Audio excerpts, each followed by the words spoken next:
the self in Western and Oriental or Eastern thoughts. Let's start.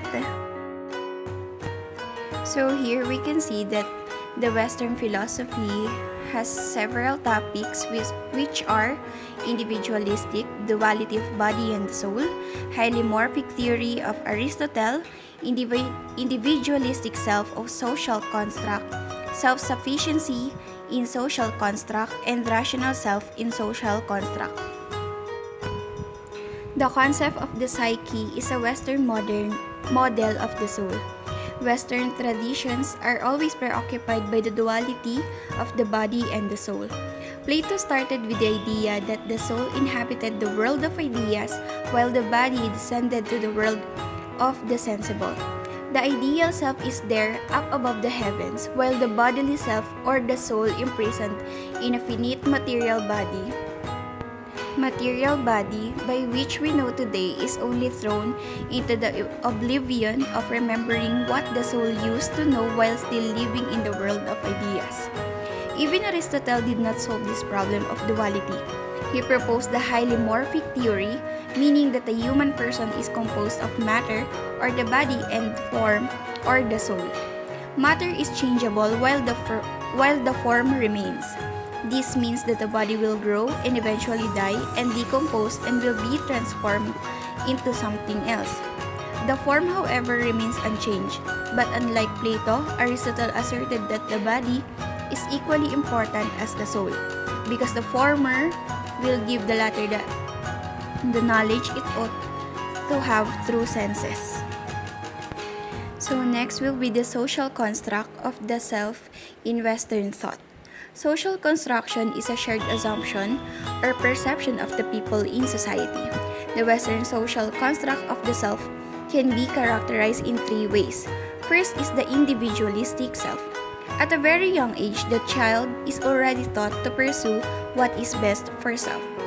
Thus, later in adult life, the measure of a successful life is when the self is able to fulfill the life goals set for and by the self. The individualistic self is always conceived as the autonomous bounded entity. For one to be autonomous, one must be able to show independence. Relevant to independence brings about the second Western social construct of the self, which is self-sufficiency. This construct presumes that a successful self must be able to supply one's need without external assistance. Being self-sufficient also implies confidence in one's capacity to provide what the self needs from one's own resources and authority. Therefore, it is important for the self to establish one's power, and accumulate the needed knowledge and resources to that one will be able to provide one's need. The third social construct is a self being rational. In the Western practice, there is no time for the self to be weak and emotional.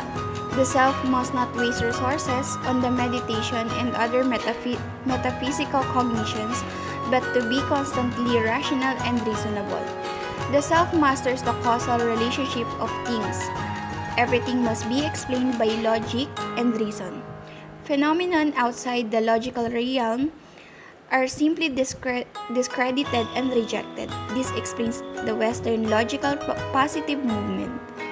It contends that what is rational and reasonable are only those which can be logical viable. The successful self, therefore, is grounded on one's investment on reason and logical thinking.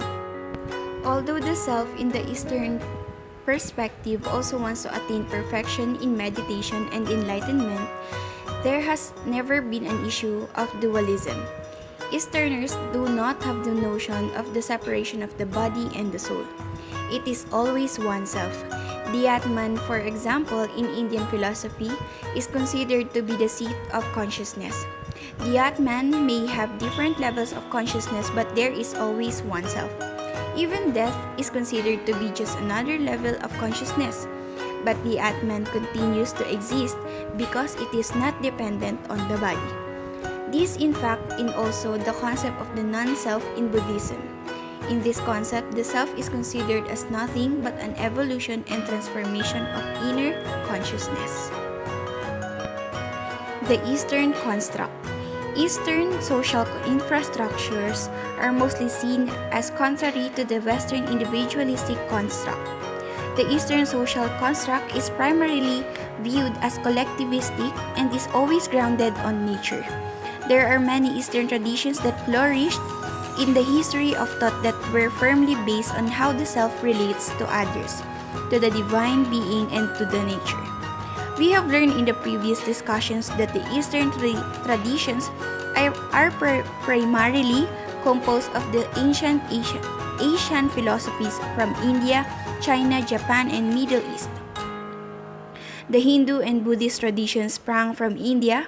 The Confucian and Taoist tradition originated from China.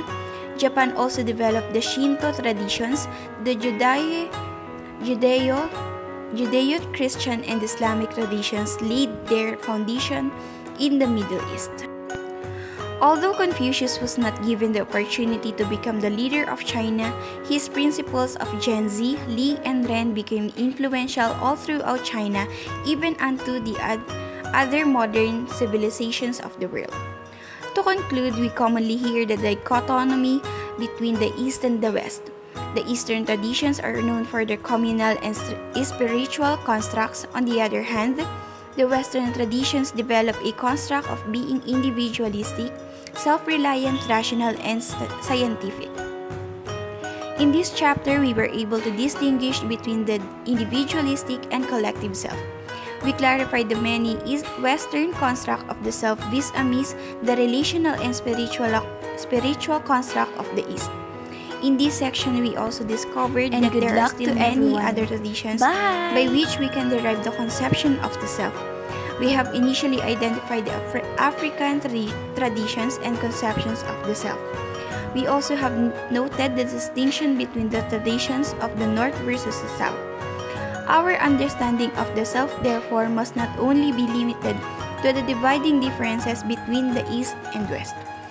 May we continue to unify different traditions and philosophies about the self as we explore the different aspects of the self and identity in the next chapter.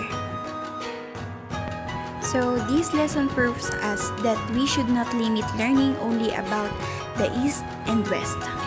So, thank you for listening and bye!